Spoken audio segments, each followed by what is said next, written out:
उठिए माँ जी, आँख खोलिए। उठिए माँ जी, उठिए। अपने कानों में पड़ती आवाज़ सुनकर कमली ने धीरे से अपनी आंखें खोलीं।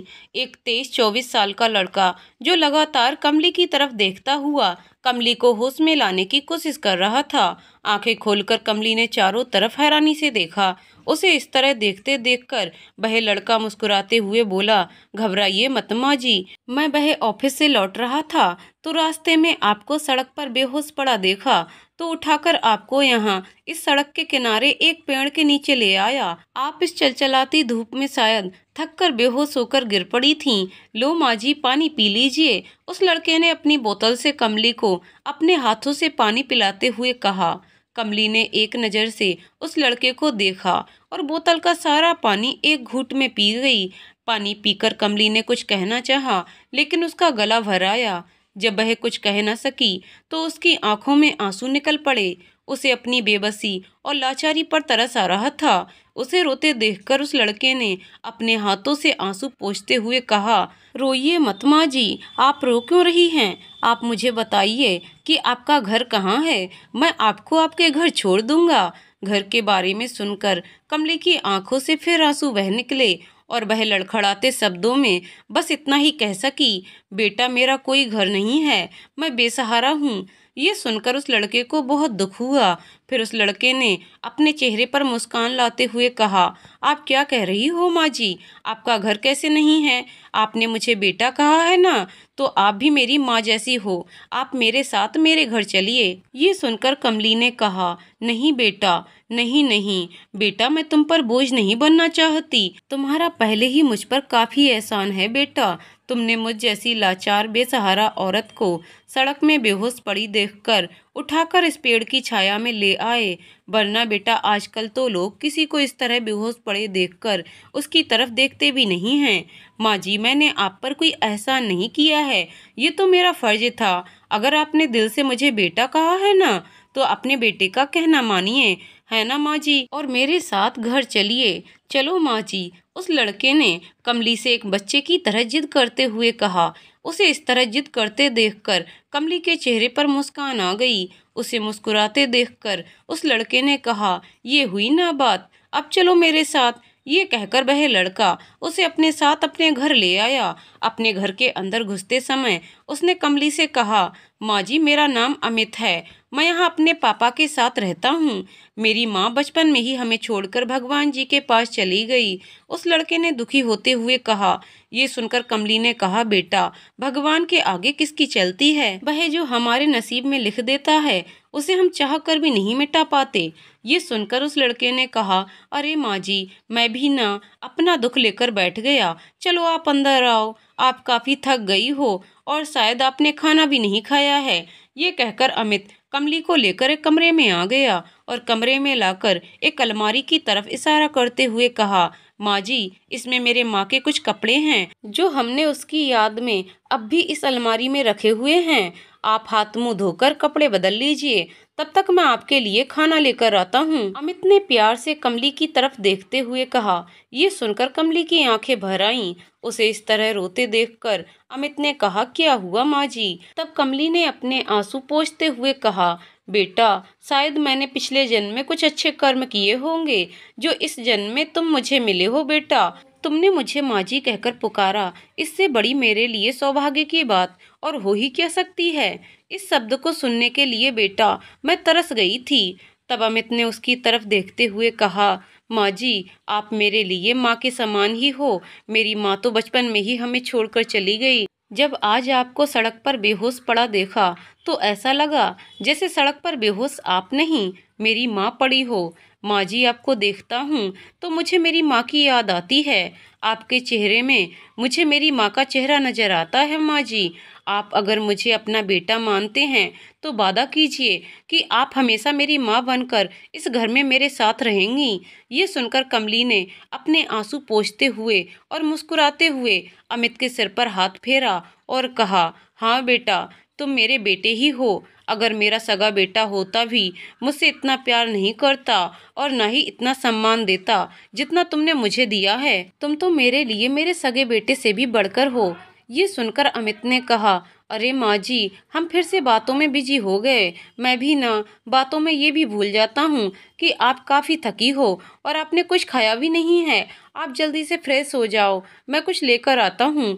ये कहकर अमित कमरे से मुस्कुराता हुआ बाहर चला गया। कमली ने अमित की बताई गई अलमारी को खोला। उसमें कुछ साड़ियाँ रखी हुई थीं।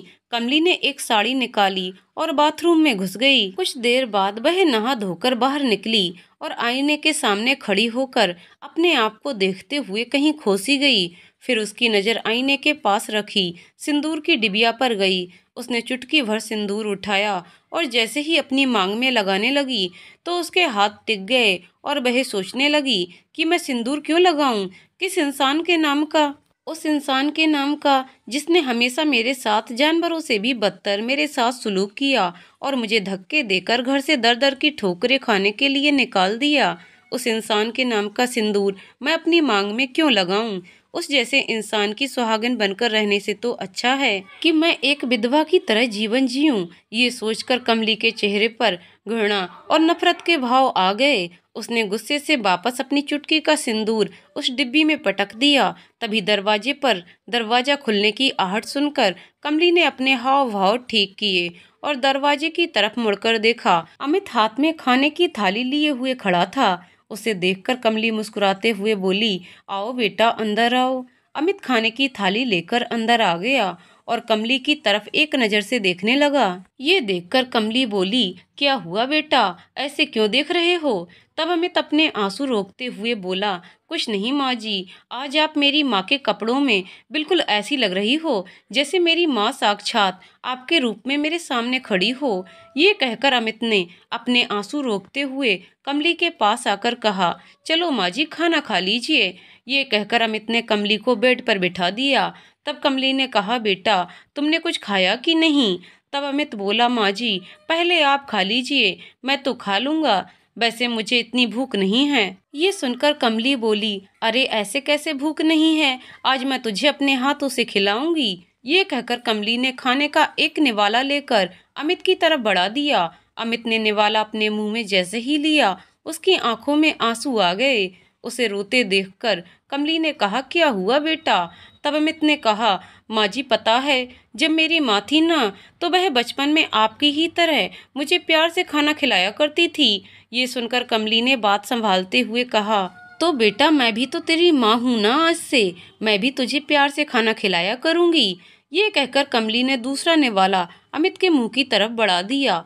जब अमित और कमली दोनों ने खाना खा लिया तो अमित कमली से बोला, माँ जी आप अब आराम कीजिए, मुझे ऑफिस का कुछ जरूरी काम है इसलिए मुझे वह करना है। ये सुनकर कमली ने कहा, ठीक है बेटा तुम अपना काम करो। ये सुनकर अमित मुस्कुराते हुए कमरे से निकलकर चला गया। अमित के जाने के बाद कमली कुछ देर दरवाजे की तरफ ऐसे ही देखती रही, फिर वह बेड पर आकर लेट गई। आज उसने न जाने कितने दिनों के बाद पेट भरकर खाना खाया था।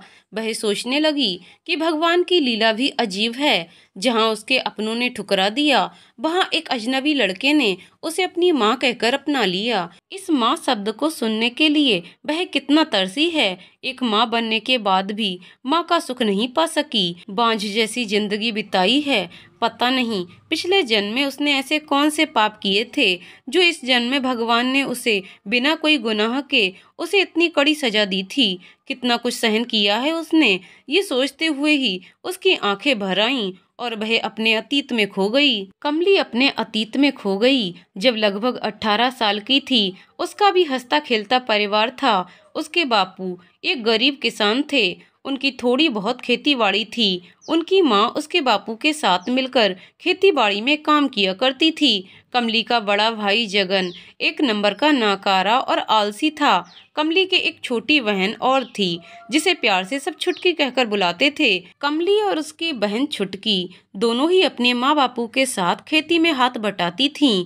बड़ी मुश्किल से खेतीबाड़ी से उन लोगों का गुजारा हो जाता था, लेकिन फिर भी वह खुश थे।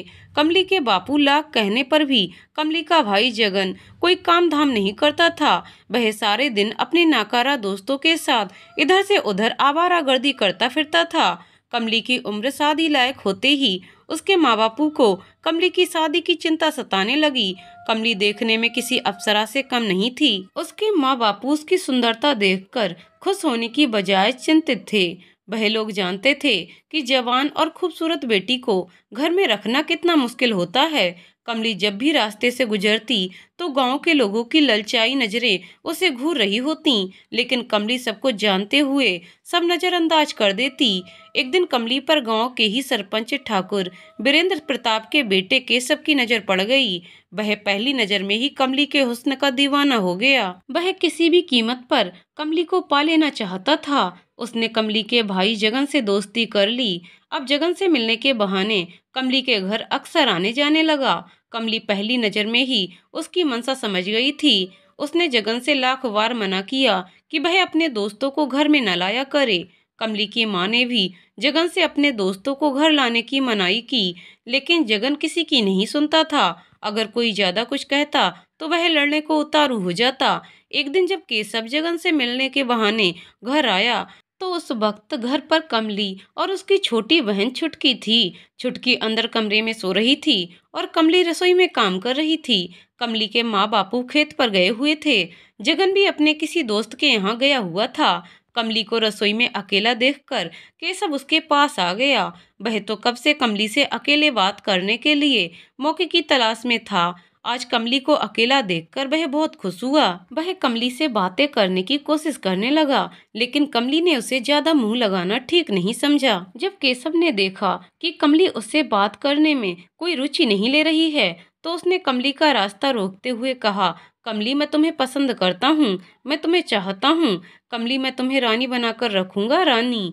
ये कहकर केशव ने कमली का हाथ पकड़ लिया। ये देखकर कमली का गुस्सा सातवें आसमान पर चढ़ गया। उसने एक जोरदार तमाचा केशव के गाल पर जड़ दिया। कमली जानती थी कि केशव भी जगन की तरह आवारा और अमीर बाप का बिगड़ैल बेटा है। उसकी न जाने गांव की कितनी लड़कियों औरतों के साथ नाजायज संबंध हैं। कमली के इस तरह तमाचा जड़ने से केशव गुस्से में हो गया और उससे गुस्से में कमली का हाथ कसकर पकड़ लिया।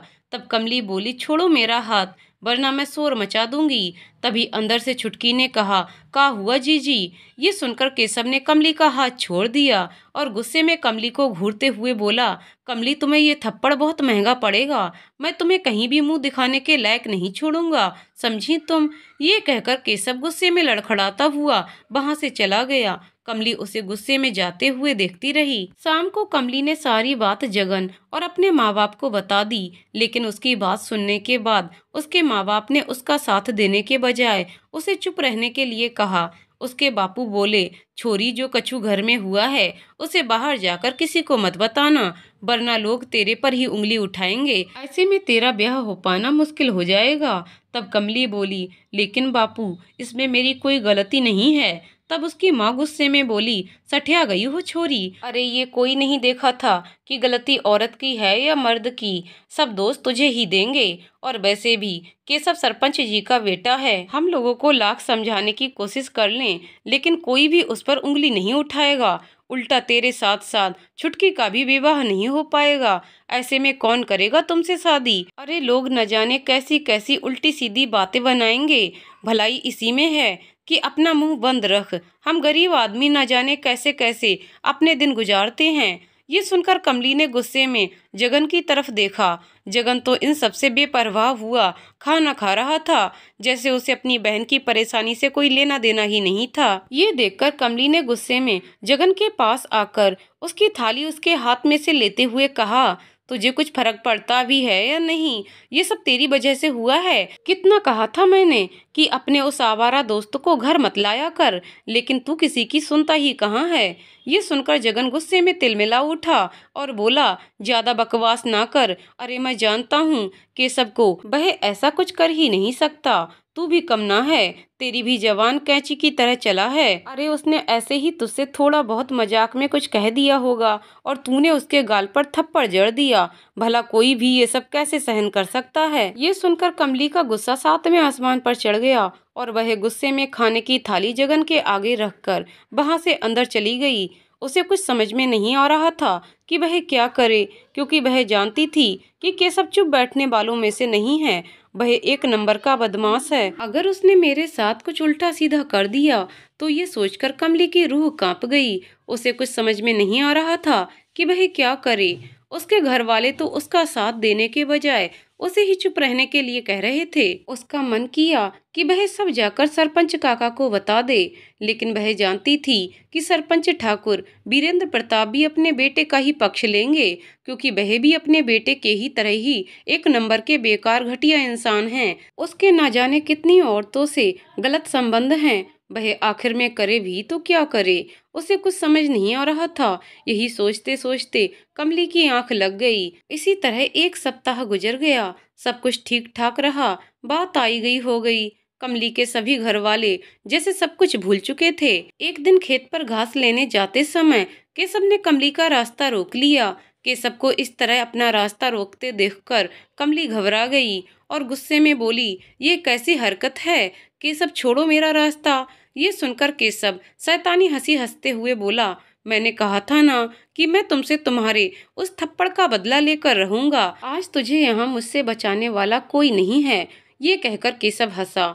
उसे इस तरह हंसते देखकर कमली घबरा गई और वह गुस्से में भी डर कर इधर उधर अपने आप को बचाने के लिए भागने लगी, लेकिन केशव ने भागकर उसे पकड़ लिया। कमली अपने आप को छुड़ाने की लाख कोशिश करती रही, लेकिन केशव उसे जबरदस्ती पकड़कर पास के ही एक सरसों के खेत में खींच कर ले गया। कमली काफी रोई गिड़गिड़ाई, लेकिन केशव ने उसकी एक न सुनी। कमली की इज्जत तार तार कर देने के बाद केशव उसे उसी हालत में छोड़कर उसके ऊपर थूक कर ये कहकर वहां से चला गया कि अगर तुमने इस बारे में किसी के सामने मुंह खोला तो तुम्हारी रही सही इज्जत भी मिट्टी में मिल जाएगी। मेरा तो कुछ नहीं बिगड़ेगा और तुम्हारे सामने और तुम्हारे घर वालों के सामने मरने के सिवा और कोई रास्ता नहीं बचेगा। ये कहकर वह वहां से मुस्कुराते हुए चला गया, जैसे उसने कोई जीत हासिल कर ली हो। अपनी इज्जत लुट जाने के बाद कमली वहीं बैठे रोती रही। उसे कुछ समझ में नहीं आ रहा था कि वह करे भी तो क्या करे। किसी तरह उसने अपने आप को संभाला और अपने कपड़ों को ठीक किया और लड़खड़ाते कदमों से घर आ गई। उसे इस तरह बदहाल अवस्था में और घबराए हुए अस्त व्यस्त कपड़ों और फैले हुए वालों को देखकर उसकी माँ दौड़कर उसके पास आई और बोली, का हुआ छोरी, इतनी डरी हुई काय को है। ये सुनकर कमली अपनी माँ के गले लगकर रो पड़ी। उसे इस तरह रोते देखकर उसकी माँ बोली, का हुआ? मैंने कुछ पूछा, बताओ भी तो क्या हुआ। तब कमली रोते हुए बोली, माँ बहे केशव ने आज खेत पर जाते हुए मेरा रास्ता रोक लिया और जबरदस्ती खींचकर सरसों के खेत में ले गया और मेरे साथ ये कहकर कमली रो पड़ी। ये सुनकर कमली की माँ हड़बड़ाते हुए बोली, का कहा तुमने? ये कहकर वह कमली को खींचकर अंदर कमरे में ले गई और अंदर से कमरा बंद कर दिया और बोली, ऐ छोरी, तुझे घर आते हुए इस तरह इस हालत में तो किसी ने देखा तो नहीं? बोलना, और हाँ, बिना कोई शोर मचाए जल्दी से हाथ मुंह धोकर अपने कपड़े बदल ले।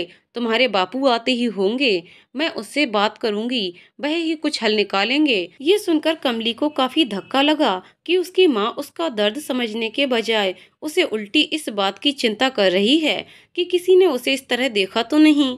शाम को कमली के बापू घर आए तो कमली की माँ ने उसे सारी बात बता दी। ये सुनकर कमली के बापू ने कमली का साथ देने के बजाय कमली के गाल पर 3-4 तमाचे जड़ दिए और बोले, का जरूरत थी उस दिन उस सरपंच के छोरे के मुंह लगने की? अरे अगर वह कुछ तुझसे उल्टा सीधा कह रहा था तो सुन लेती, तुझे खा थोड़ी ना रहा था। हम गरीब चाह कर भी उसका सामना नहीं कर सकते, समझती क्यों नहीं तू? आज देख ले तेरे उसी थप्पड़ का अंजाम। अरे अगर लोगों को पता चल गया तो क्या मुंह दिखाएंगे हम समाज में? हम तो कहीं मुंह दिखाने के लायक भी नहीं रहेंगे, जीते जी मर जाएंगे। और कौन करेगा तुझसे विवाह? अरे तेरी तो छोड़ो, छुटकी का भी विवाह नहीं हो पाएगा। ये सुनकर कमली को अपने माँ बाप के ऊपर भी गुस्सा आ रहा था कि उसका साथ देने और उसका दर्द समझने की बजाय उसके माँ बापू समाज की दुहाई दे रहे थे। उसके माँ बाप ने समाज की अपनी इज्जत की दुहाई देकर ये कहकर उसे चुप करा दिया, अगर उसने इस मामले के बारे में किसी से भी बात की ना तो वे उसे जान से मार देंगे और खुद भी जहर खाकर या किसी कुएं में कूदकर अपनी जान दे देंगे। ये सुनकर कमली ने चुप रहना ही सही समझा, क्योंकि अगर वह कुछ करना भी चाहे तो कुछ कर नहीं सकती। अपने माँ बाप के कहने पर कमली ने इस बात का जिक्र किसी से नहीं किया, लेकिन वह अंदर ही अंदर घुट रही थी। उससे कुछ समझ में नहीं आ रहा था कि आखिर में उसका गुनाह क्या था। उस दिन केशव ने जब बेशर्मी से उसका हाथ पकड़ा था तो क्या वह चुपचाप खड़े खड़े उसकी बदतमीजी सहन कर लेती क्या? उसके गाल पर थप्पड़ मारकर उसने उसे उसकी बदतमीजी के बारे में बताया था। अपनी इज्जत की रक्षा करना, अपने हक में बोलना ही उसका गुनाह था क्या? वह घुट घुट कर जी रही थी। वह सारी रात उस घटना को याद कर सो नहीं पाती थी। नींद में भी घबराकर उठकर बैठ जाती, सारी रात रोती रहती। उस दरिंदे ने उसके शरीर का ही नहीं, उसकी आत्मा का भी बलात्कार किया था, जिसकी सजा वह पल पल भुगत रही थी। उसे समझ नहीं आ रहा था कि उसका तो कोई गुनाह भी नहीं था। कभी कभी वह सोचती, क्या औरत होना भी गुनाह है? जिसने उसके शरीर का, उसकी आत्मा का बलात्कार किया, उसकी सजा मिलने की बजाय उस बलात्कार की सजा उसे मिल रही है, क्योंकि वह एक औरत है और दुनिया की, समाज की नज़र में औरत कमजोर होती है। दोष चाहे किसी का भी हो, लेकिन दोषी औरत को ही ठहराया जाता है। आखिर क्यों? इन सवालों के जवाब के उत्तर उसे नहीं मिल रहे थे। वह दरिंदा इज्जत से खुलेआम बाहर घूम रहा है और वह यहाँ तिल तिल घुट घुट कर मर रही है। कमली के साथ हुई इस घटना को धीरे धीरे 2 महीने गुजर गए। एक दिन अचानक कमली की हालत खराब होने लगी। उसे उल्टी हो रही थी। उसे इस तरह उल्टी करते देखकर उसकी माँ उसे खींचकर कमरे में ले आई और बोली, का हुआ छोरी, काय को उल्टी कर रही है? कुछ उल्टा सीधा तो नहीं खा लिया ना? तब कमली बोली, नहीं माँ, मैंने कुछ भी उल्टा सीधा नहीं खाया है। ये सुनकर उसकी माँ घबरा गई और हड़बड़ाते हुए बोली, महीना कब का आया है छोरी तेरे? ये सुनकर कमली हड़बड़ाते हुए और रोते हुए बोली, माँ उस घटना के बाद नहीं आया, तू चल मेरे साथ चल, संतो दाई के यहाँ चल। ये कहकर कमली की माँ उसका हाथ पकड़कर पड़ोस में रहने वाली संतो के यहाँ ले गईं। संतो दाई से उसकी अच्छी बनती थी। संतो दाई गांव की औरतों के बच्चे जनाने का काम करती थी।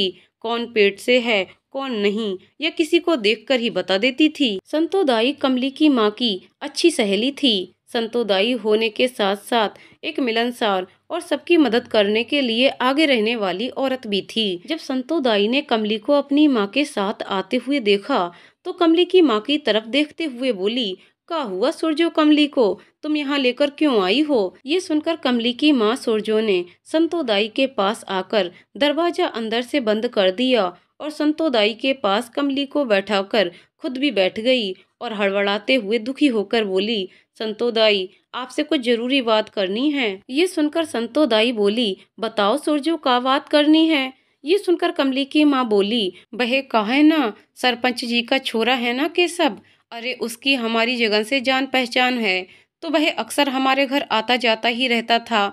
ऐसे ही एक दिन वह घर आया तो घर पर कमली थी और उसने कमली को अकेली देखकर इससे कुछ उल्टा सीधा कहा और इसका हाथ पकड़ लिया, तो इसने गुस्से में उसके गाल पर एक तमाचा जड़ दिया, जिससे वह गुस्सा हो गया और उसका बदला लेने के लिए एक दिन जब कमली खेत पर चारा लेने गई तो जबरदस्ती सरसों के खेत में इसके साथ, ये कहकर कमली की माँ रो पड़ी। संतो दाई ये सुनकर सब कुछ समझ गईं और कमली की माँ से बोली, तुम चिंता मत करो, मैं अभी कमली को देखती हूँ।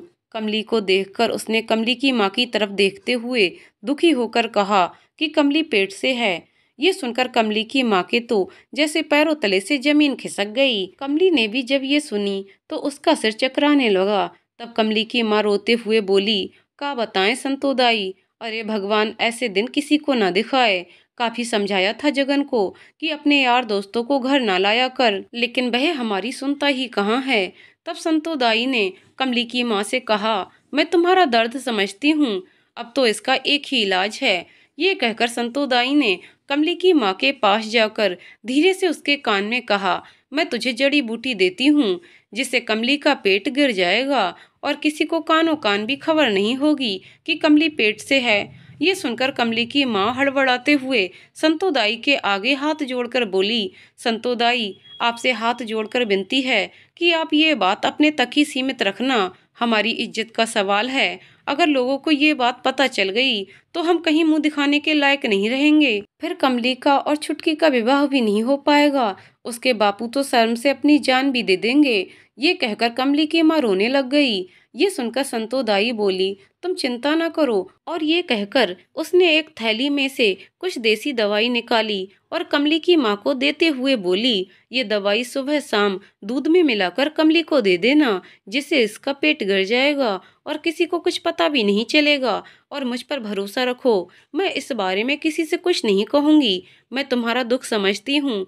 कमली मेरी भी बेटी जैसी है। संतो दाई की बात सुनकर कमली की माँ ने कुछ रुपए अपने पल्लू में से खोलकर संतो दाई की तरफ देने के लिए बढ़ाए तो संतो दाई बोली, ना सुरजो ना, आज नहीं। अरे कमली तेरी बेटी है, वैसे ही मेरी बेटी है, और जितना तुझे दुख हो रहा है उतना ही दुख मुझे हो रहा है। आज मैं कोई पैसे वैसे नहीं लूंगी। ये सुनकर कमली की माँ ने पैसे वापस अपने साड़ी के पल्लू में बांध लिए और हाथ जोड़कर बोली, भगवान आपका भला करे। ये कहकर उसने संतो दाई द्वारा दी गई दवा लेकर कमली का हाथ पकड़कर झटके से उठते हुए कहा, चल अब जल्दी घर चल। घर आकर कमली की माँ ने रसोई में जाकर दूध में संतो दाई द्वारा दी गई दवा मिलाकर दूध का गिलास कमली की तरफ बढ़ाते हुए कहा, लो जल्दी से दवाई मिला, दूध पी लो। ये सुनकर कमली बोली, नहीं माँ, मैं दूध नहीं पीऊंगी, कभी नहीं पीऊंगी। ये कहकर कमली अपने कमरे में भागकर आ गई और अंदर से दरवाजा बंद कर लिया। उसकी माँ ने काफी दरवाजा खटखटाया और कमली से काफी दरवाजा खोलने के लिए कहा, लेकिन कमली ने दरवाजा नहीं खोला तो थक हार कर उसकी माँ ने दरवाजा खटखटाना ही बंद कर दिया। शाम को जब कमली के बापू घर आए तो कमली की माँ ने सारी बात उसे बताई। कमली पेट से है और संतो दाई द्वारा दी गई पेट गिराने की दवा लेने से मना कर रही है। वह जानकर कमली के बापू का गुस्सा सातवें आसमान पर चढ़ गया। उसने कमली को गुस्से में जोर से आवाज लगाई। अपने बापू की आवाज सुनकर कमली अपने कमरे का दरवाजा खोलकर बाहर आई और सिर झुकाकर बोली, जी बापू। ये सुनकर कमली के बापू ने 3-4 तमाचे कमली के गाल पर जड़ दिए और उसके बाल पकड़कर खींचते हुए बोला, का कहा तूने कि तू दवाई नहीं लेगी? अरे अब का कसर बाकी छोड़नी है? तूने हम सबको नीचा दिखाने में, अब हम तुझसे इस तरह जीते हुए नहीं देखे जाते। ऐसा कर, अगर तू ही ये दवा नहीं लेती तो कहीं से जहर लाकर हमें दे दे, कम से कम और कुछ तो नहीं देखना पड़ेगा। वैसे ही तुमने सारी बेशर्मी की हदें पार कर दी हैं। अपने बापू की बातें सुनकर कमली गुस्से में अपने बापू की तरफ देखते हुए बोली, ना बापू ना, मैं ये दवा नहीं लूंगी। अरे हमारा कोई गुनाह नहीं है, गुनाह तो उस दरिंदे का है। उसने मोहरे साथ मेरी आत्मा का भी बलात्कार किया है, जिंदगी भर का दुख मुझे दे दिया। लेकिन बापू, इसमें मेरे पेट में पल रहे इस मासूम का कोई दोष ना है, तो बापू बिना किसी दोष के मैं इसे अपनी कोख में न मारूं। ये कहना था कि उसके बापू ने 2 तमाचे और उसके गाल पर जड़ दिए, लेकिन फिर भी कमली चुप नहीं पड़ी और कहती रही, बापू आप चाहे मुझे कितना भी मार पीट कर लो, लेकिन मैं ऐसा गुनाह कभी नहीं करूंगी। हमारे पेट में पल रहे बच्चे का कोई दोष नहीं है और बिना कोई दोष के मैं इस मासूम की जान नहीं लूंगी। बलात्कार उस दरिंदे ने किया है तो उस बलात्कार की सजा भी उसे ही मिलनी चाहिए, हमारे पेट में पल रहे इस मासूम को नहीं। ये सुनकर कमली की माँ गुस्से में बोली, सठिया गई है कछोरी, कुंवारी बच्चा जनेगी। अरे का मुंह दिखाएंगे हम लोगों को? जब लोगों को ही पता चलेगा हम तो जीते जी मर जाएंगे। तू चाहती है ना कि हम सही सलामत रहें, तो इस पेट में पल रहे पाप को गिरा दे। ये सुनकर कमली बोली, ना मानना, ये पाप ना है। अरे चाहे ये उस दरिंदे के द्वारा किए गए पाप का फल है, लेकिन माँ ये मेरे कोख में पल रहा है, मैं इसकी माँ हूँ और एक माँ कभी भी अपने बच्चों को इस तरह से नहीं मार सकती। मैं अपने बच्चे को अपने पेट में ना मारूंगी। ये सुनना था। उसके बापू ने उसके बाल पकड़कर खींचकर उसे जमीन पर पटक दिया और गुस्से में उसका गला दबाते हुए बोला, अगर तू ऐसा ना माने तो आज तेरा किस्सा ही खत्म कर देता हूँ, तुझे ही जान से मार देता हूँ। ये देखकर उसकी माँ आकर कमली के बापू से बोली, ना कमली के बापू ना, ऐसा ना करो। ऐ छोरी, अपने बापू की बात मान क्यों नहीं लेती? एक बात कान खोलकर सुन ले, अगर तूने ये दवा ना खाई तो हम सब जहर खाकर अपनी जान दे देंगे। जिल्लत भरी जिंदगी से तो मर जाना ही अच्छा है। ये सुनकर कमली के बापू बोले, ना कमली की माँ, ना, आज मैं इसे नहीं छोड़ूंगा, जान से ही मार दूंगा। ये सुनकर कमली की माँ बोली, ना कमली के बापू, इसे मारने से कुछ न होगा, वरना लोग हम पर उंगली उठाएंगे कि दाल में ही कुछ न कुछ काला था, इसीलिए छोरी को मार दिया। ये सुनकर कमली का बापू सिर पकड़कर रोते हुए बोला, तो का करूं, इस पाप की गठरी को अपने सर पर ला दूं का? ए छोरी सुन, अगर तूने ये दवा पीने से मना किया ना, तो आज मैं ठाकुर जी की सौगंध खाकर कहता हूँ कि सारे परिवार के साथ जहर खाकर अपनी जान दे दूंगा। फिर तू इस पाप की गठरी को अपने साथ लिए घूमना, समझी ना तुम? ये कहकर कमली के बापू की आंखों से आग बरसने लगी। ये सुनकर कमली घबरा गई और बोली, ना बापू ना, मैं तुम सब लोगों को ना खो सकूं हूँ। ये सुनकर कमली की माँ बोली, तो फिर चुपचाप दवा ले ले। ये कहकर कमली की माँ ने दूध में दवा मिलाकर कमली को दे दी। कमली उसे पीते हुए भगवान को याद करते हुए मन ही मन कहने लगी, हे भगवान जी, अब तो सब कुछ तुम्हारे ही हाथ में है, जो तुम्हें अच्छा लगे वही करना। ये कहकर वह दवा मिला सारा दूध पी गई। कमली की माँ ने संतू दाई के द्वारा दी गई दवा को उसके बताए अनुसार कमली को समय समय पर दिया, लेकिन फिर भी कमली का पेट नहीं गिरा। तो कमली की माँ दौड़कर फिर संतू दाई के पास गई और सारी बात संतू दाई को बताई। संतू दाई ने फिर से उसे कुछ जड़ी बूटी और दी। कमली की माँ ने ये जड़ी बूटी भी कमली को दूध में मिलाकर दी, लेकिन इससे भी कमली का पेट नहीं गिरा। कमली की माँ बार बार संतू दाई के यहाँ से जड़ी बूटियां लाती और कमली को देती, लेकिन कमली का पेट नहीं गिरा। शायद भगवान जी भी ये नहीं चाहते थे, वह उस मासूम बच्चे को दुनिया में लाना चाहते थे।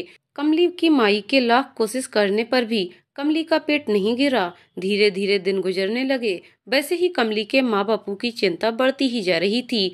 जब सारे उपाय काम नहीं आए तो कमली के बापू कमली की माँ से बोले, अब क्या करेंगे, ये छोरी का मारे तो कुछ समझ में ना आ रहा है।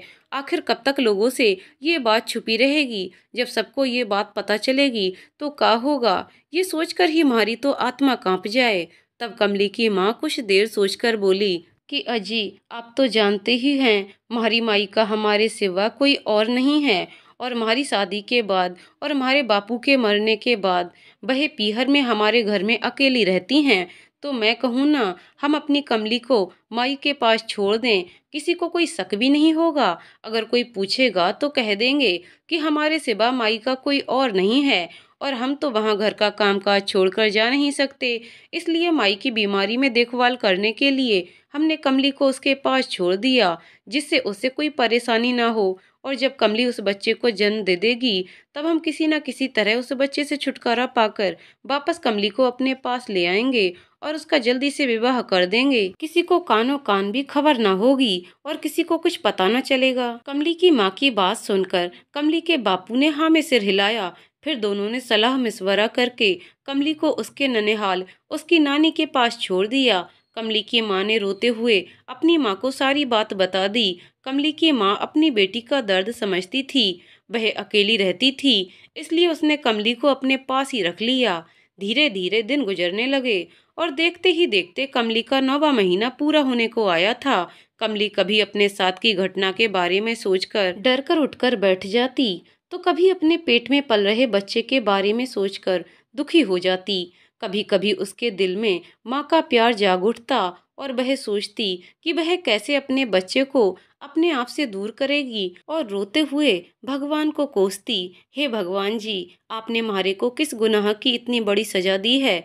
मुझ जैसी अभागन कोई ना हो जो चाहते हुए भी अपने बच्चे को अपने पास रख नहीं सकती। हमारे माँ बापू तो जैसे ही ये बच्चा होगा इसे हमारे से दूर कर देंगे। मैं न जानती कि वह इसके साथ क्या करेंगे। हे भगवान जी, यहाँ से अच्छा तो ये हमारे कोख में ही कम से कम हमारे पास तो है। अब तो इसकी रक्षा करना आपके हाथ में है। ये कहकर कमली फूट फूट कर रो पड़ती। कमली की नानी कमली का दर्द समझती थीं। वह कमली के माँ बापू की तरह कमली से व्यवहार न कर कर प्यार से उसकी बात सुनती और उसे तसल्ली देती और समझाती, बेटी, हम जिस समाज में रह रहे हैं उस समाज में समाज के नियम कायदों से ही रहो जावे है। हमारी कोई मर्जी न चले है। अब तो भगवान जी ही कुछ कर सके हैं, बाकी लीला वही जाने है। एक दिन अचानक ही हमले का दर्द शुरू हो गए।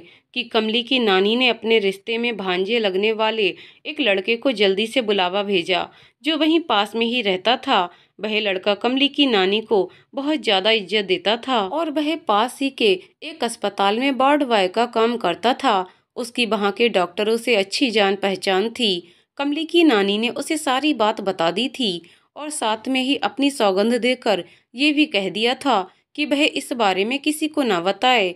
कमली की नानी की बात सुनकर वह लड़का बोला, आप चिंता ना करो मौसी, मैं किसी को इस बारे में कुछ ना कहूँगा। कमली भी हमारी बहन बेटी जैसी ही है। कमली की नानी और उस लड़के ने किसी तरह कमली को अस्पताल पहुंचाया। कमली की नानी ने अस्पताल के ही टेलीफोन से कमली के गांव के टेलीफोन के बूथ पर फोन कर कमली के माँ बापू को खबर दी। कमली की नानी से सारी बात जानकर कमली के माँ बापू घबराए दौड़कर अस्पताल आ गए। कुछ घंटे बाद कमली ने एक सुंदर से और प्यारे से बेटे को जन्म दिया। जन्म देते ही कमली अभी उसे जी भरकर देख भी नहीं पाई थी कि उसकी माँ ने नफरत से उस बच्चे की तरफ देखते हुए उसे कमली की गोद में से ये कहकर छीन लिया, बहुत हुआ छोरी, अब ये पाप की गठरी हमसे और ना सही जाए, अब इससे छुटकारा ही मिल जाएगा। ये सुनकर कमली घबरा गई। तभी उसकी नानी का वह रिश्ते में लगने वाला भांजा एक आदमी को लेकर वहां आया और कमली की माँ से उसका परिचय कराते हुए बोला, जी जी, ये हैं सोधर बाबू, शहर के बहुत बड़े कारोबारी हैं।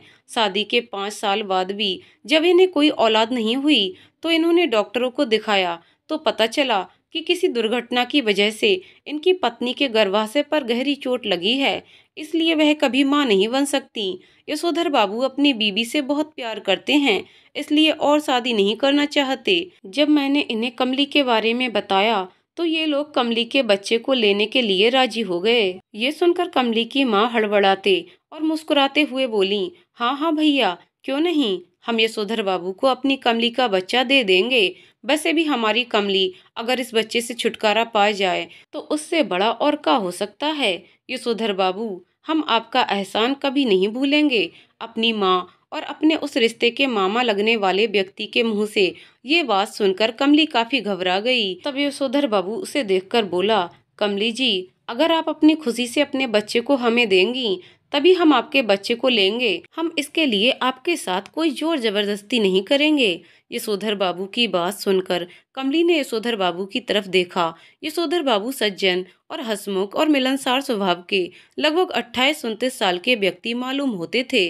कमली इससे पहले कुछ कहती, उसकी माँ बोली, अरे कैसी बात करते हो यशोधर बाबू, कमली को भला इससे क्या आपत्ति हो सकती है। इस बच्चे को आप ले लेंगे तो कमली की सारी परेशानी खत्म हो जाएगी, उसका विवाह भी हो जाएगा और इस बच्चे को भी आपके यहाँ अच्छा जीवन मिल जाएगा। कमली की माँ ने बात संभालते हुए मुस्कुराकर कहा। कमली के रिश्ते में मामा लगने वाले व्यक्ति ने कहा, हाँ कमली जीजी सही कह रही हैं। तभी कमली के बापू वहाँ आ गए। कमली की माँ ने सारी बात उसे बता दी। ये जानकर कमली के बापू यशोधर बाबू से हाथ जोड़कर बोले, यशोधर बाबू, आपकी बड़ी मेहरबानी होगी, अगर आप इस बच्चे को गोद ले लें तो हमारी तो सारी समस्या ही खत्म हो जाएगी। तब यशोधर बाबू उसका हाथ अपने हाथों में लेते हुए बोला, अरे इसमें एहसान की कोई बात नहीं है, एहसान तो आप सबने मेरे ऊपर किया है इस बच्चे को मुझे देने का फैसला करके। कमली जी, मैं आपका आजीवन आभारी रहूंगा, कभी भी आपका एहसान नहीं भूलूंगा। आपके इस बच्चे की वजह से हमारी बेरंग जीवन में खुशियां आ जाएंगी। कमली जी, मैं आपका दुख समझता हूँ। एक माँ अपने जीते जी कभी भी अपने बच्चे को अपने से दूर नहीं कर सकती, लेकिन ये करना आपकी मजबूरी है। मैं आपसे वादा करता हूँ कि आपके बच्चे को किसी चीज़ की कमी महसूस नहीं होने दूंगा और उसे बेहतर जीवन देने की पूरी कोशिश करूंगा। कमली ये सब सुनकर कुछ कहना चाहती थी, लेकिन उसके माँ बापू ने इशारे से उसे चुप करा दिया। कमली बेबस और लाचार बने अपने बच्चे को अपनी माँ के द्वारा यशोधर बाबू की गोद में हमेशा के लिए देते हुए देखती रही। वह चाह कर भी कुछ नहीं कर सकती थी। यशोधर बाबू ने जाने से पहले अपने बैग में से कुछ गड्डियां निकाली और कमली के बापू को ये कहते हुए दे दी कि आप लोगों ने जितने की मांग की थी उससे दुगनी है, लेकिन ये दुगने पैसे मैं इसलिए दे रहा हूँ कि इससे आप कमली जी को कुछ खिलाइए, काफ़ी कमज़ोर हो गई हैं और मेरी तरफ से इस बच्चे के मेरे जीवन में मेरे घर में आने से आप लोगों के लिए थोड़ी सी उपहार। ये कहकर यशोधर बाबू ने रुपए के नोटों की गड्डियाँ कमली के बापू के हाथों में थमा दी और उसका धन्यवाद कर बच्चे को लेकर वहां से चले गए।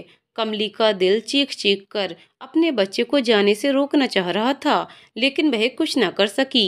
कमली के माँ बापू पैसे पाकर बहुत ही खुश हुए। उनके चेहरे पर खुशी की एक चमक आ गई।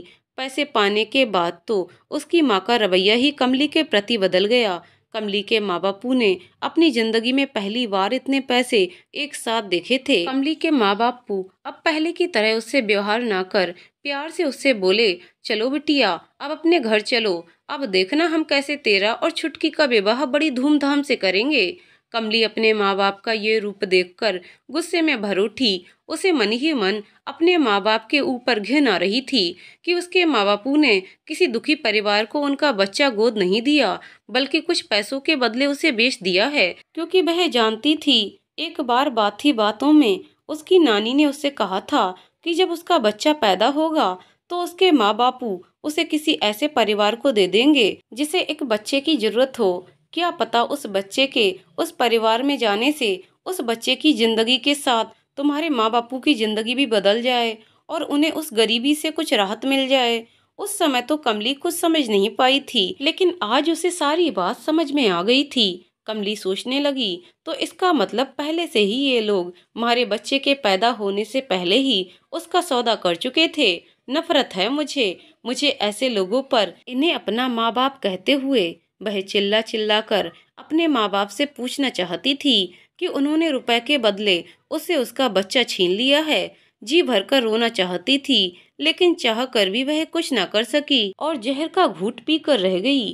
कमली के माँ बाप ने उसे 1 महीने के लिए और अपनी नानी के पास छोड़कर अपने घर वापस आ गए, जिससे कमली 1 महीने में पूरी तरह स्वस्थ हो जाए। 1 महीने के बाद कमली के माँ बापू उसे अपने साथ ले गए। जब कमली अपने माँ बापू के साथ अपने घर पहुंची तो वहां उसे उसकी बहन छुटकी से पता चला कि उसके माँ बापू ने पास ही के गांव में उसका रिश्ता तय कर दिया है और पास के ही दूसरे गांव में छुटकी का भी रिश्ता तय कर दिया है। जैसा कमली के साथ हुआ वह कहीं छुटकी के साथ भी ना हो जाए, इसलिए उसकी माँ बापू ने छुटकी का विवाह भी कमली के साथ करने का फैसला कर लिया था।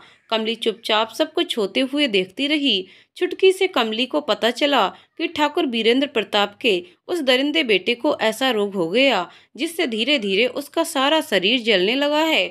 सरपंच जी ने बहुत उसका इलाज करवाया, लेकिन कोई आराम नहीं मिला और अब उसका लगभग आधा शरीर गल चुका है। सभी लोग उसके पास जाने से कतराते हैं और अब पूरी तरह अपाहिज सा हो गया है। ये सुनकर कमली के दिल को जैसे कुछ राहत सी पहुंची हो कि सबका नाम सुनकर उसके दिल में नफरत भर आई। कमली और उसकी बहन छुटकी का विवाह का शुभ मुहूर्त तय कर दिया गया। विवाह से कुछ दिन पहले कमली अपनी बहन छुटकी के साथ गांव के एक मंदिर में गई। वहां सरपंच की बीवी अपने बेटे को भी अपने साथ मंदिर में लाई थी, जिससे उसे कुछ आराम मिल सके, क्योंकि सरपंच जी सब जगह उसका इलाज करवा करवा कर थक चुके थे। सरपंच की बीवी अपने उस दरिंदे बेटे को मंदिर के एक कोने में दीवार के सहारे बैठाकर अंदर चली गईं। मंदिर में भगवान के दर्शन कर वापस आते समय कमली की नजर उस दरिंदे पर पड़ी तो उसकी हालत देखकर आज कमली के दिल को जैसे सुकून पहुंचा हो कि आखिर भगवान देर सवेर इंसान को उसके कर्मों की सजा दे ही देता है। उस दरिंदे की नजर जब कमली पर पड़ी तो उसकी आंखों में आंसू भर आए और वह बड़ी मुश्किल से अपने दोनों हाथ जोड़कर इतना ही कह सका, मुझे माफ कर देना हो सके तो कमली। वह इतना ही बोल सका। कमली ने नफरत और गुस्से से अपनी नजर उस दरिंदे की तरफ से हटा ली और अपनी बहन के साथ वापस घर आ गई। आज उसे कुछ सुकून मिला था। कमली की शादी का दिन भी आ गया। पूरे रीति रिवाज से उसकी और उसकी बहन की एक ही आंगन में एक ही मंडप के नीचे दोनों बहनों का विवाह हो गया। कमली और उसकी बहन छुटकी की विदाई का वक्त भी आ गया था, लेकिन कमली की आंखों में आंसू नहीं थे, क्योंकि आज उसे लग रहा था जैसे इस आंगन से उसकी डोली नहीं बल्कि अर्थी जा रही हो, क्योंकि वह तो कब की अंदर ही अंदर मर चुकी थी। उसने गुस्से और नफरत से अपने माँ बाप और अपने भैया के गले लगने के बजाय उनकी तरफ देखा भी नहीं। जब उसके माँ बापू और भाई ने उसे गले लगाया तो कमली की आंखों में एक भी आंसू नहीं आया। उन्हें अपने माँ बाप में अपने बच्चे के सौदागर नजर आ रहे थे। उसके माँ बापू ये देखकर सारी बात समझ गए थे। कमली विदा होकर अपने ससुराल आ गई। कमली की शादी कुछ दिन बाद ही उसका भाई उसे लेने आया, तो रीति रिवाज के मुताबिक न चाहते हुए भी कमली को अपने मायके जाना पड़ा। लेकिन वह दूसरे दिन ही वापस अपने ससुराल आ गई, क्योंकि वह अब अपने माँ बाप और अपने भाई से नफरत करने लगी थी और उनकी सूरत भी नहीं देखना चाहती थी। मायके में जाकर उसे पता चला था कि उस दरिंदे की क्षय रोग के कारण मौत हो चुकी है। गांव के लोगों से उसने सुना था कि वह काफी बेरहमी और दर्द भरी मौत मरा था। ये जानकर कमली की आत्मा को जैसे शांति पहुंची हो। ससुराल में कुछ दिनों तक तो सब कुछ ठीक रहा। फिर उसकी सास और बाकी के ससुराल वालों ने उसे बार बार ये पूछना शुरू कर दिया कि वह उस घर को वारिस कब दे रही है। जैसे जैसे समय गुजरता गया, वैसे वैसे कमली पर घर को वारिस देने का दबाव बनता गया। कमली की शादी को 2 साल होने को आए थे, लेकिन कमली फिर से मां नहीं बन सकी। कमली के बच्चा ना पैदा करने के कारण उसके ससुराल वाले भी उसके साथ अब कठोर व्यवहार करने लग गए थे। कमली के ससुराल वालों ने काफी देवी देवताओं से मनौती मांगी, उसका इलाज करवाया, लेकिन कोई फायदा ना हुआ। कमली के अब सब समझ में आ चुका था कि जब उसकी माँ संतोदाई द्वारा उसे उल्टी सीधी जड़ी बूटियां लाकर पेट गिराने के लिए देती थी ना, तो उन जड़ी बूटियों के गलत प्रभाव के कारण ही कमली अब माँ नहीं बन पा रही थी। कमली अपनी किस्मत को कोसती और अकेले में अपने उस बच्चे को याद कर रो पड़ती। शादी के 2 साल होने के बाद भी जब कमली के बच्चा ना हुआ, तो उसके ससुराल वालों ने उसके पति की दूसरी शादी करने की बात शुरू कर दिया। कमली चाह कर भी कुछ नहीं कर सकती थी। कुछ दिनों बाद ही जिस बात का कमली को डर था, आखिर में वह हुआ। उसके ससुराल वालों ने उसके पति का रिश्ता दूसरी जगह कर दिया। दूसरा रिश्ता तय होने के बाद उसका पति अब उसे सीधे मुंह बात तक नहीं करता था। वह अपने माँ बापू के साथ ही उनके कमरे में सोता था। सभी घर वाले अब कमली के साथ जानवरों जैसा सुलूक करते थे। कमली सब कुछ सहन कर कर भी अपना पत्नी धर्म निभा रही थी। आखिर में वह दिन भी आ गया जब कमली की सौतन दुल्हन बनकर उस घर में आ गई। सभी घर वाले कमली की सौतन का काफी लाड प्यार करते। कमली की हालत अब नौकरों से भी बदतर हो गई थी। कमली घर का सारा कामकाज करती और दिन भर सभी घर वालों के ताने सहन करती। उसकी सौतन भी कमली के साथ बुरा सलूक करती थी। धीरे धीरे दिन गुजरने लगे और शादी के 2 महीने बाद ही कमली की सौतन के पैर भारी हो गए। कमली की सौतन की मां बनने की खबर सुनकर सभी घर वाले बहुत खुश हुए। अब सब कमली की सौतन को बड़े प्यार से रखते थे। वहीं कमली की हालत अब पहले से भी ज्यादा खराब हो गई थी। अपनी सौतन की मां बनने की खबर सुनकर कमली को जलन होने की बजाय उसे खुशी हुई कि कम से कम अब किसी बच्चे की किलकारियां तो इस घर में गूंजें कि जिसे देखकर अपने बच्चे को याद कर तसल्ली कर लिया करेगी। लेकिन सभी घर वालों को लगता था कि कमली उसकी सौतन के मां बनने की खबर सुनकर खुश नहीं है। सभी लोग अब उसके साथ पहले से भी बुरा सलूक करते थे। यहाँ तक कि कभी कभी तो घर का सारा काम करने के बाद भी उसे खाने को कुछ नहीं देते थे। कमली बेचारी भूखी प्यासी सारा दिन घर का काम करती। जब उसे खाने को कुछ नहीं मिलता तो वह चुपचाप गाय भैंस को पकाकर बनाए गए बाजरा, जो सर्दियों में जानवरों को खिलाया जाता है, वह सबसे छुपकर उसमें से थोड़ा बहुत खाकर अपना पेट भर लेती। वही उसके ससुराल वाले उसे उसकी सौतन के आसपास भी नहीं फटकने देते थे। वो लोग नहीं चाहते थे कि कमली का साया भी उस पर पड़े। सभी लोग, यहाँ तक कि गांव के लोग भी अब कमली की सूरत देखना अपशकुन समझते थे। गांव की सब औरतें उसे बांझ कहती थीं। कमली सब कुछ सुनकर भी अनजान बनी रहती। आखिर में वह करती भी तो क्या करती। अपने पति की शादी के 3 साल के भीतर ही उसके पति को उसकी बीवी से 3 बच्चे पैदा हो गए, जिसमें सबसे बड़ा बेटा, फिर बेटी और फिर छोटा बेटा था। सभी घर वाले बच्चों का काफी लाड करते। 2 बेटे पैदा करने के कारण अब कमली की सौतन उस घर में महारानी की तरह राज करती थी। कमली का पति अपनी बीवी के इशारे पर चलता था। कमली की हालत अब काफी बदतर हो चुकी थी, लेकिन वह ये घर छोड़कर कहीं जाना नहीं चाहती थी, क्योंकि उसे पता था कि वह आखिर में जाए भी तो कहाँ, क्योंकि मायके में उसके भाई जगन की शादी हो चुकी। ठीक जगन अपनी बीवी के इशारों पर नाचता है। जो भाई पहले ही सगा नहीं था, वह भला अब उसका क्या साथ देगा। ये सोचकर ही कमली के दिल में नफरत भर आती। कमली के माँ बापू अब बूढ़े हो चुके थे।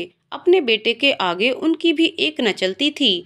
धीरे धीरे कमली की सौतन के वह बच्चे बड़े होने लगे। बच्चे भी कमली के साथ नौकरों की तरह सलूक करते थे, लेकिन कमली कभी भी उन पर गुस्सा नहीं होती। वह तो उन्हें देखकर मन ही मन खुश होती थी कि कहीं पर यशोधर बाबू के वहाँ उनका बेटा भी उतना ही बड़ा हो गया होगा। वह दिन भर यही सोचती और भगवान से प्रार्थना करती कि उसका बच्चा सही सलामत रहे। कमली की सौतन की बेटी अब लगभग 18 साल की हो चुकी थी। घर में उसकी शादी की चर्चा चल रही थी। कमली की सौतन कमली को सुनाकर कहती कि मेरी बेटी के लिए तो ऐसा घर और बर ढूंढ लूंगी कि मेरी बेटी मेरी ही तरह राज करेगी, राज।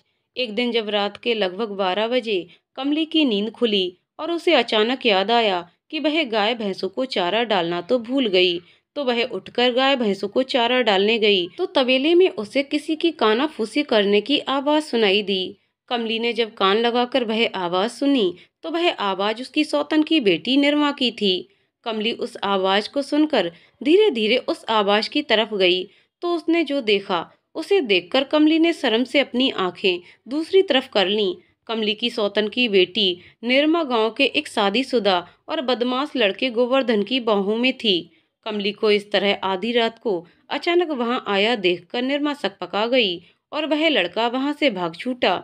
निर्मा कमली को देखकर गुस्से में पूछने लगी कि तुम आधी रात को यहाँ क्या कर रही हो। ये देखकर कमली को गुस्सा आ गया और उसने गुस्से में एक जोरदार तमाचा निर्मा के गाल पर रख दिया। उस समय उसे अपना बीता हुआ कल याद आ गया। वह नहीं चाहती थी कि जिस मुसीबत की घड़ी से वह गुजरी है उससे ही निर्मा गुजरे। चाहे निर्मा उसे अपनी सौतेली माँ मानती हो, लेकिन कमली उसे अपनी बेटी ही मानती थी और उसका भला ही चाहती थी। वह नहीं चाहती थी कि जाने अनजाने में निर्मा कोई ऐसा कदम उठा ले जिससे उसकी जिंदगी बर्बाद हो जाए। अपने गुस्से को काबू में करते हुए कमली निर्मा को समझाते हुए बोली, तुझे पता भी है तू ये क्या कर रही है? अरे ये गोवर्धन तो एक नंबर का लुच्चा और बदमाश है। अगर कुछ ऊंच नीच हो गई तो तुम्हारा क्या होगा? तुम्हारी जिंदगी बर्बाद हो जाएगी। आज के बाद तुम उस छोरे से दूर ही रहना। ये सुनकर निर्मा कुछ कहे बगैर ही गुस्से में भागकर अंदर कमरे में आ गई। कमली भी वहां से वापस अपनी खाट पर आकर बैठ गई। उसे कुछ समझ में नहीं आ रहा था कि वह क्या करे, क्योंकि आज निर्मा को देखकर उसे अपने पिछले बीते हुए दिन याद आ गए और उसके जख्म हरे हो गए। उधर निर्मा सारी रात सोचती रही, अगर गलती से कमली ने सारी बात उसके बापू को बता दी तो क्या होगा। तब निर्मा के दिमाग में एक आइडिया आया। दूसरे दिन सुबह उठते ही उसने रोते हुए ही अपनी माँ के कान भरने शुरू कर दिए। उसने अपनी माँ से कहा कि जब मैं आधी रात को पेशाब करने के लिए कमरे से बाहर गई थी तो वहां गाय भैंसों के तबेले में मैंने कमली माँ को एक आदमी के गले मिलते हुए देखा था। जब मैंने कमली माँ को आवाज लगाई तो कमली माँ ने उस आदमी को भगा दिया। अंधेरे में मैं उस आदमी का चेहरा नहीं देख पाई।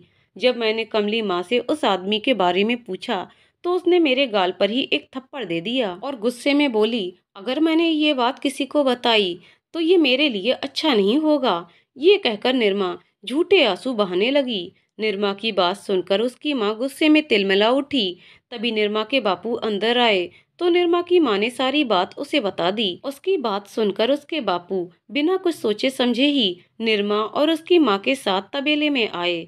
कमली उस समय गाय भैंसों को चारा डाल रही थी। तबेले में आकर कमली के पति ने कमली के बाल पकड़कर उसे जमीन पर पटक दिया और घसीटते हुए कहा, बता कौन था तेरा वह यार जो तुझसे मिलने रातों को आता है। ये सुनकर कमली हैरान रह गई और अपने पति से बोली, अजी ये तुम क्या कह रहे हो? मेरे कुछ समझ में नहीं आ रहा है। तब कमली की सौतन बोली, अब ज्यादा सती सावित्री बनने की कोशिश ना करो। निर्मा ने हमें सब कुछ सच सच बता दिया है कि तुमसे रात को कोई आदमी मिलने आता है। जब रात को निर्मा ने तुझे अपने उस आशिक के साथ देखा तो तुमने उल्टे ही निर्मा के गाल पर एक थप्पड़ जड़ दिया और उसे किसी को ना बताने की धमकी दी। कमली अपनी सौतन की बात सुनकर गुस्से में निर्मा की तरफ देखने लगी तो निर्मा उससे नजरें चुराकर नीचे जमीन में देखने लगी और मन ही मन हंसने लगी। तब कमली ने अपने पति को समझाने की लाख कोशिश की, लेकिन उसके पति ने बेरहमी से उसकी पिटाई कर दी और घर से धक्के देकर ये कहकर बाहर निकाल दिया कि तुझ जैसी बेशर्म उल्टा औरत के लिए इस घर में कोई जगह नहीं है। कमली काफी रोई गड़गड़ाई, लेकिन उसके पति और उसकी सौतन ने उसकी एक ना सुनी। उसकी सौतन उसे गाली देते हुए बोली, तुझ जैसी कुल्टा को घर में रखकर हमें अपनी नाक थोड़ी ना कटवानी है। हमारी भी जवान बेटी है, कल उसका विवाह करना है। तुम जैसी कुल्टा की वजह से हमारी बेटी के विवाह में कोई परेशानी आए, ये मैं होने नहीं देना चाहती। कमली ने काफी मिन्नतें की, काफी गिड़गिड़ाई, अपने पति के पैर पकड़े, लेकिन उसकी पुकार वहां किसी ने नहीं सुनी और उसे धक्के देकर घर से बाहर निकाल दिया। कमली को नहीं पता था कि उसके निरमा के गाल पर थप्पड़ जड़ने का अंजाम ये होगा। एक बार उसने केशव के गाल पर तमाचा जड़ा था तो उसकी जिंदगी नरक बना दी उस दरिंदे ने, और आज उसने निरमा के भले के लिए उसके गाल पर गुस्से में थप्पड़ जड़ा तो उसे ही दर दर की ठोकरें खाने पर मजबूर होना पड़ा। कमली के कुछ समझ में नहीं आ रहा था कि वह क्या करे। अपने पति द्वारा घर से निकाले जाने पर कमली कहीं जाने के बजाय वहीं बैठी रही, इस उम्मीद में कि किसी को तो उस पर तरस आ जाए और उसे घर में रख ले। सुबह से शाम होने आई थी, लेकिन किसी घर वाले ने उसकी सुध नहीं ली। गांव के कुछ लोगों ने जब इस बारे में कमली के पति से कहा तो कमली की सौतन ने बढ़ चढ़कर कमली पर इल्जाम लगाए। धीरे धीरे ये बात गांव में चारों तरफ फैल गई। सब लोग कमली को गालियां दे रहे थे, कोई भी कमली की तरफ देखना नहीं चाहता था। जब अंधेरा गहराने लगा और कमली के लाख कोशिश करने पर भी उसके पति और सौतन ने घर का दरवाजा उसके लिए नहीं खोला तो थक हार कर कमली वहां से उठकर गांव के ही मंदिर में आ गई। शायद अब उसके लिए भगवान का घर ही उसका आसरा था, क्योंकि रास्ते में रात बिताना उसके लिए खतरों से खाली नहीं था। कमली का मन जीने से अब भर गया था। वह जीना नहीं चाहती थी, मर जाना चाहती थी, लेकिन वह जानती थी कि आत्महत्या करने वालों को तो भगवान जी भी अपने घर में जगह नहीं देते हैं। इसलिए उन्हें ये सोचकर सब सहन कर रही थी कि शायद एक दिन भगवान को उस पर तरस आ जाए और उसकी सुन ले। मंदिर में आकर कमली भगवान के चरणों में गिर गई और रोते हुए कहने लगी कि ऐ भगवान, आप हमारे को किस गुनाह की सजा दे रहे हो? अरे ऐसा कौन सा गुनाह कर दिया मैंने कि आपको हमारे पर थोड़ा भी तरस नहीं आ रहा? अपने बच्चे की सूरत देखने के लिए मैं पल पल तड़पती रही हूँ, लेकिन आपने हमारे पर दया करने की बजाय हमारे पर ही झूठे इल्जाम लगवाकर घर से बेदखल करवा दिया। अब मैं अबला कहाँ जाऊंगी तो कहाँ? कमली सिर पटक पटक कर भगवान के आगे रोने लग गई और रोते रोते वह मंदिर में सो गई। सुबह जाकर कमली वही मंदिर के आगे पेड़ के नीचे इस आस में बैठ गई कि मंदिर में आने वाले लोग अगर उसे प्रसाद के रूप में भी थोड़ा बहुत प्रसाद दे देंगे तो उसके पेट में कुछ तो पड़ेगा। लेकिन सुबह से दोपहर होने को आई, गांव के लोग पूजा कर जा चुके थे, लेकिन किसी ने भी कमली को प्रसाद जानबूझकर नहीं दिया। वह लोग दो चार गालियां देकर और उसकी तरफ थूक कर वहां से चले जाते। लोग उसे बांझ, कुल्टा, बेशर्म, न जाने कैसे कैसे नाम देकर गालियां देकर जाते, लेकिन बेचारी चुपचाप सुनने के सिवा और करती भी तो क्या। वह भी अनपढ़ बेचारी, अगर कहीं जाती तो कुछ थोड़ा बहुत जानती भी नहीं। तभी दोपहर को गांव के ही एक किसान रामधन की बहू गजरी बहुत ही दुखी स्थिति में मंदिर में आई, और जब वापस मंदिर से जाने लगी तो गजरी के सामने आकर कमली खड़ी हो गई और रोते हुए कहने लगी, बहुरिया कुछ प्रसाद दे दो, 2 दिन से पेट में अन्न का दाना भी नहीं गया है। गजरी को कमली की हालत देखकर उस पर तरस आ गया। गजरी को शुरू से ही कमली के साथ हमदर्दी थी। उसने अपनी पूजा की थाली में जितना भी प्रसाद था सारा कमली को दे दिया, और जैसे ही कमली ने कुछ प्रसाद अपने मुंह में रखा ही था कि गजरी की सास और वहां आ गई और कमली को धक्का देकर गिराते हुए और गजरी को हाथ पकड़ते हुए गाली देते हुए वहां से गजरी को ले गई। कमली का धक्का लगने से सारा प्रसाद जमीन पर फैल गया। कमली उस प्रसाद को जमीन पर पड़ा हुआ बेबस नजरों से देख रही थी। सारा प्रसाद मिट्टी में मिल चुका था। कमली की आंखों में ये देखकर आंसू आ गए। आज गांव में ही एक शादी थी। इस उम्मीद से कि कोई उसे खाने को थोड़ा बहुत दे दे, कमली वहां चली गई। सभी लोग उसे नफरत भरी नजरों से देखकर और गालियां देकर जा रहे थे, लेकिन कमली शादी वाले घर के पास जाकर बैठ गई, इस उम्मीद में कि शायद कोई रहम कर उसे थोड़ा बहुत खाना दे दे। लेकिन जैसे ही शादी वाले घर के लोगों को कमली वहां बैठी दिखी तो उन लोगों ने उसे दुत्कार कर फटकार कर वहां से भगा दिया। कमली बेचारी उठकर आने लगी तो उसकी नजर पास ही कूड़े पर पड़ी झूठी पत्तल के खाने पर गई। कमली बेचारी 2-3 दिन से भूखी थी। उसके पेट में एक भी अन्न का दाना नहीं था। वह चल भी बड़ी मुश्किल से पा रही थी। उसके कदम एकाएक ही उस तरफ बढ़ गए। वह झूठी पत्तल दोनों से खाना उठाकर खाना चाहती थी, लेकिन अचानक ही उसके हाथ रुक गए और वह सोचने लगी, नहीं नहीं, इन झूठी पत्तलों से दोनों से खाना उठाकर नहीं खाऊंगी। मैं इस तरह जिल्लत भरी जिंदगी नहीं जीऊंगी। मैं मेहनत मजदूरी करके अपना पेट भर लूंगी। ये सोचकर कमली वहां से चलकर वापस मंदिर आ गई और मंदिर के सामने के पेड़ के नीचे बैठ गई। ये सोचकर परेशान थी कि उसे आखिर काम कौन देगा। तभी वह उठी और गांव में घर घर जाकर बस 2 वक्त की रोटी के बदले कुछ भी काम देने के लिए कहने लगी। लेकिन गांव के लोगों ने उसे कुछ काम देने के बजाय उसे दुत्कार कर भगा दिया। शाम होने को आई थी, लेकिन कमली को कोई काम नहीं मिला। कमली थक हार कर मंदिर के सामने वाले पेड़ के नीचे आकर बैठ गई। तभी अचानक उसे लोगों की भीड़ आती हुई दिखाई दी। कमली के कुछ समझ में नहीं आ रहा था कि ये लोग उसकी तरफ क्यों आ रहे हैं। उसने तो कुछ किया भी नहीं। तभी भीड़ कमली के पास आकर रुक गई। भीड़ के साथ आई गजरी की सास कमली को गालियां देती हुई कहने लगी, अरे डायन, आज तेरी कुदृष्टि मेरी बहू पर पड़ गई और मेरी बहू का गर्भ गिर गया। ये कहकर वह जोर जोर से दहाड़े मारकर रोने लग गई।